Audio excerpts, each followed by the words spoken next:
Pressing. You have your own. We are live. Are you sure? Okay. Okay, so it's 7 o'clock. I will call the meeting to order, our last one of 2021, and we are excited. So excited that we're actually going to amend the agenda and we're going to dump 4A and push that back into January. Is there any other changes to the agenda? Councillor Ferguson. Motion to adopt the agenda as amended. Any further discussion? Call the question. Those in favor? That is carried. So we have 3 delegations tonight. So we'll start with the Slave Lake Curling Club. So if you guys want to come forward and sit right there, we're going to turn on the mic for you if you want to introduce yourselves. We do have the information that came as part of the one pager that you guys did fill out, but the floor is yours to share any information you got. We can take this off Yeah. for here. If you guys are saying that you're from the same cohort, is my understanding that you can. Okay, can you hear us Totally. here? Okay. Thank you for the invitation. My name is Donna Arsenault. I'm the secretary of the Slave Lake Curling Club. I'm Wayne Dastu, the president of the Slave Lake Curling Club. Okay. The reason we are here, of course, as we said in our letter, was that in the past, we received funding from the town of Slave Lake to enhance our youth programs. I guess that was the biggest thing. We will be having Junior Rocks this year, and we also invite the high schools and junior highs to come in. And in fact, they've already booked every afternoon from the first day they go back in January until the end. And then they will also be booking through February as well. Okay. And we have a junior curling initiative where some of the Bonspiel money that we get, we actually put into a junior account where we actually give them or fund them if they're going to provincial championship or regional championship, and we can give them funding if they apply to it through through the board. So in the past, we received a certain amount of money, and then we got half of that, and then we got none of that. And we were trying to figure out, well, what was it? And then somebody said, well, you have to go make a presentation. So what's happened is that as our boards evolved, we've lost that corporate memory, so to speak. The people who knew that never aren't there anymore, and they never passed it on. And so we were just expecting, like, you'd get the money, and then you get the money, then you got less or half, and then you got none. And then just, okay, so what do we have to do to get funding? So we reached out, and through some help, we're told what the process was. And here we are begging for money.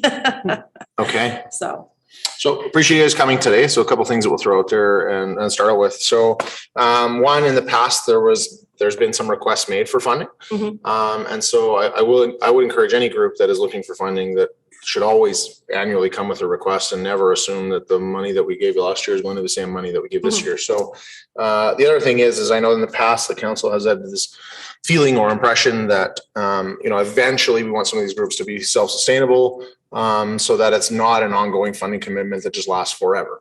And so, the message I would send out is I would encourage groups to come annually and say, hey, this is what's going on. This is what we're doing. This is what we'd like. And this is what we're going to use the money for. And then ideally, we would love some follow-up on that before we just commit to it again the previous year. So a couple of questions or maybe fire at you. First one would be, what kind of funding are you looking for this year?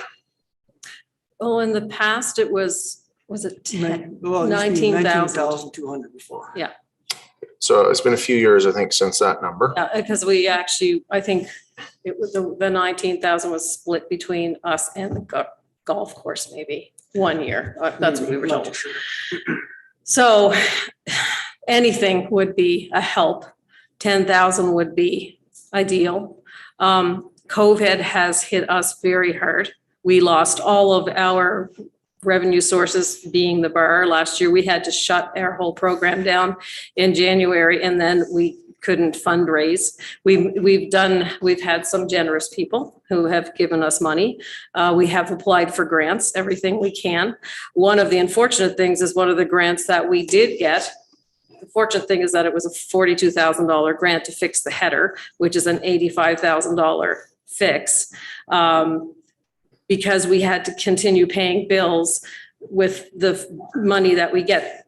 Understand that the registration we get from our curlers doesn't even cover the cost of the ice and the ice maker. So all of our electrical bills, our water bills, we fundraise for that. Okay. Every year. So if we get, say, $40,000 in our fees for our curlers, our ice maker and our ice plant costs us 50. So we're, as far as being sustainable, unless we triple the registration fees, we can't. We are going to be fundraising forever, and that's fine. That's something you do as a curling club. Okay. We do the casinos, we volunteer at the fishing derby, what's it called? Yeah. Anglers Cup, Anglers Cup. things like that. So we will always be fundraising because we won't be sustainable. It's a short-term program with curling. You curl from October until the end of March, but the ice plant and the water bill is outrageous, and the power bill. So, I mean, in order for us to be sustainable, we have to continue to fundraise all the time. So, I mean, that's every curling club that I have ever been a part of. That's the way it is. Okay. Yeah. And so, and so there was this, going back to when I first got to council, there was this magic number of 19,200 that was some of the funding that we've done approximately a decade ago. And even then, no one could understand how we came up with that number because I think there was a formula of some kind. I don't know what it was, though. I haven't been around that long. So the intention, though, is to use any funds that we were to continue to sustain the youth programming and the Junior Rocks program. How many participants do you guys have in the Junior Rocks program? For kids, for 20. so Right far. now. Last year we had, last year's not a good indication. Well, 3 years ago, we used to have 80 kids. We had 80. 80? Yeah, we used to. And But so with like the COVID, that problem- number has fluctuated. Oh, yeah. But the problem right now is that with this new virus or this new strain, if we get shut down again, like people don't want to pay any money to play if they're going to lose it and not get it back. Right. So we've got a lot of people we only had two registration nights so far. Our season doesn't start until January because we couldn't take the risk of spending all that money up front to put the ice in and then shut down and have no money to pay for it. So the problem for us is that, we have all those curlers from this high school. So that's, I don't know how many kids they bring over each time, but they probably filled the 6 sheets every afternoon for the whole month of January and February. So, Okay. but the junior curling, the Junior Rocks, like we had 82 years ago, and ideally that's what you want to get back to. Okay. Those kids are our future, so we want to keep that current rink there, so. Agreed. Any questions from council? So essentially right now the ask is $10,000 or whatever we can do. Mhm. Ideally 10,000 is the number that you're looking for the 2022 year. That's right, 2022. Okay. So I will say that we are going through budget deliberations right now. And I expect budget to take us into, February type of thing there before we have a really good solid plan of where things are at. And so knowing that, we will follow up with you afterwards. If there's any other information that you think that we need in between now and then, feel free to send it over. We just brought our Yeah, I'd probably bring that here after. own sheet, yeah. The financial? Over here? Okay. Yeah. Yeah, we'll give it to Joanna here and she'll circulate to council. And I know that supporting our community organizations and one of them specifically being the curling club is on the list of things to debate and discuss. So. Okay. Thanks for coming, guys. Thank you for your time. Wayne, if you don't mind just giving that to Joanna there, that would be great. And with that, then we will jump into our next delegation, which is WJS.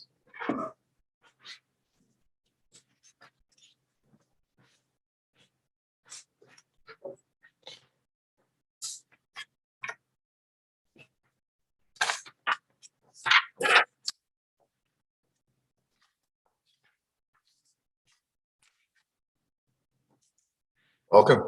Thank you. So if you want to start by introducing yourself, Andrew, and then we can jump in your presentation. Sounds good. My name is Andrew Choba. I am program manager for WJS Canada out of Slave Lake. I'm just here to present to council a little bit about WJS and what we do. Feel free to ask me questions as I go through. Okay.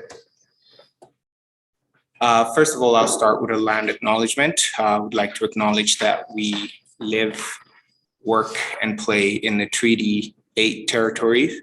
We would like to acknowledge the First Nation, Métis, and Inuit people who have lived, traveled, and gathered on these lands for centuries. We also like to acknowledge the struggles that they have been through. WJS Canada was established in 1983 by a man named William J. Stalmas-Chuck. Currently, we provide services in British Columbia, in Alberta, and in Ontario. Mostly in Alberta, we provide services from Edmonton all the way up to the north, and in Ontario, more northwestern Ontario, sorry. The services we provide range from supports to people with diverse abilities and family preservation supports, as well as some youth work and youth support. WJS Canada is a certified B corporation and it's 100% employee owned. Our mission is to provide high quality, personalized, and culturally sensitive supports to individuals and families. Our vision is to transform the communities that we support by strengthening the people. WJS has 5 values: accountability, integrity, passion, quality, and teamwork. Those 5 values are the pillar of our organization, and everything that we do, we incorporate those 5 values into. The first part of WJS that I would talk about is the spirit of our youth. It is our youth program that became part of WJS in 2013. It was incorporated, or we started to provide culturally sensitive and culturally based programming to youth and young offenders and people that have just come out of the child welfare system that are struggling. We provide housing for them and also provide a transition program for them. In Slave Lake, sorry, did you have a question? Oh, no, maybe I was going to ask if you're doing that in Slave Lake and to what level, but it sounds like that's coming. So I'll shut up for a second. WJS in Slave Lake, we have the supports to people with diverse abilities. Right now, we have that program. It started in 1990. I don't know the exact date, but in 1988, the Family Preservation Services program started in Slave Lake. At this time, WJS employs about 30 staff in our Slave Lake office. So that's a combination of the child and family sector, which is the family preservation, and the persons with diverse abilities section as well. This 30 staff. So sorry, Andrew, question then. So does the Spirit of Youth program, do you do that in Slave Lake as well? We do that through our family support work. So we do that, some of it through family support work. Okay. 30 staff is made up of family support workers in our 2 programs, which is a collaborative service delivery, which is a CSD, and the family resiliency program, which is FRP. We also have our support workers in our PDD department, which is the persons with diverse abilities. The name is going to change from PDD to PDA, which is persons with diverse abilities. And we also have an FASD program, which supports families that have exposure to or that are suffering from FASD. In our persons with diverse abilities section, we currently provide full-time residential care to some individuals. We also have independent and semi-independent community living homes, as well as providing community living skills. And this is part of our work, is providing those skills to youth and individuals that are just coming out of the child welfare system. We have different opportunities through our program that we've kind of established by building those relationships in Slave Lake. One of that is our community-based employment program, where we partner with some of the employers in Slave Lake to provide employment for some of our youth and persons with diverse abilities. In the child and family sector, which I am the program manager for, we currently employ 13 staff. Although we're short staffed, we employ 15 on a good day, but we only have 13 staff right now. And we support families who are struggling with one thing or the other. So families could struggle from a range of things like, parenting capacity, from some poverty issues, housing, and all that. So we provide some supports to those families. At any given time, we provide supports to at least 65 families. Our service delivery model is the model that we base all our practice on, where we believe that each individual and each family has some strengths, and we build on those strengths to meet the challenges that the families face. In the last 4 years, WJS has aligned with Truth and Reconciliation. So we've decided in our 2017 strategic plan to do more work around truth and reconciliation. We worked with one of our elders who was part of our WJS cultural team. He was our Indigenous cultural advisor. His name is Russell OJ. He worked with us until this year when he retired. And then Doreen Gullion, who lives in Wabasca, she used to work out of our office here in Slave Lake. She took over that position. So we've continued work with them. This is an organization-wide support. It is something that we're offering to our staff, as well as the families that we support. Our focus on this group is to provide those services that are culturally based and culturally sensitive to the individuals and families that we serve, provide that opportunity for learning for our own staff, and also for the organization at large. Some of the milestones that we've been able to achieve since 2017, when we started our Truth and Reconciliation journey, is we've been able to hold a pipe ceremony in Edmonton where we invited chiefs and dignitaries from different First Nations communities and surrounding Indigenous settlements. And we have also been able to build our relationship with different bands and Indigenous settlements to be able to provide culturally sensitive supports to the families. We've been able to hire cultural liaisons in Ontario and Alberta. We're currently recruiting for some parts of BC as well. We've provided orientation around Truth and Reconciliation to all WJS and Spirit of Our Youth staff. We've also provided some online training and some experiential training as well.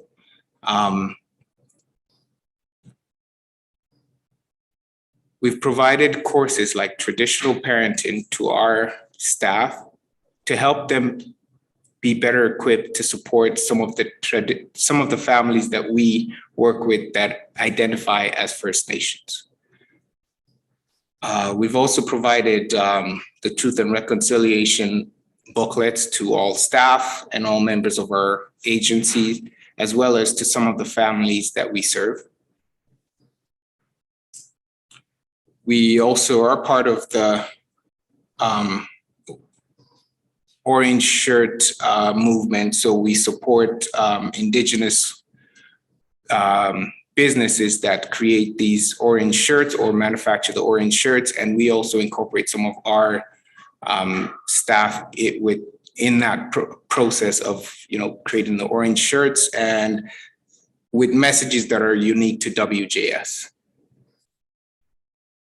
That's a picture of Doreen Gullion. She's now our WJS national cultural advisor. She is from Wabasca, like I said earlier. She's supporting WJS nationally. So she's always in Alberta, travels to BC and Ontario as well to provide that's cultural aspect of our work.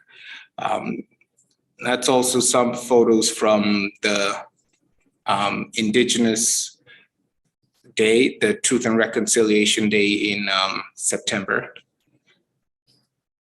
Other milestones are that we have noticed that since our 2017 strategic plan was to provide that opportunity for people to understand the impacts of what the First Nation, Métis, and Inuit people have gone through, we've noticed that 95% of our staff have been able to get a better understanding of what people had struggled through and what people had faced, and to be able to better serve the communities that we serve.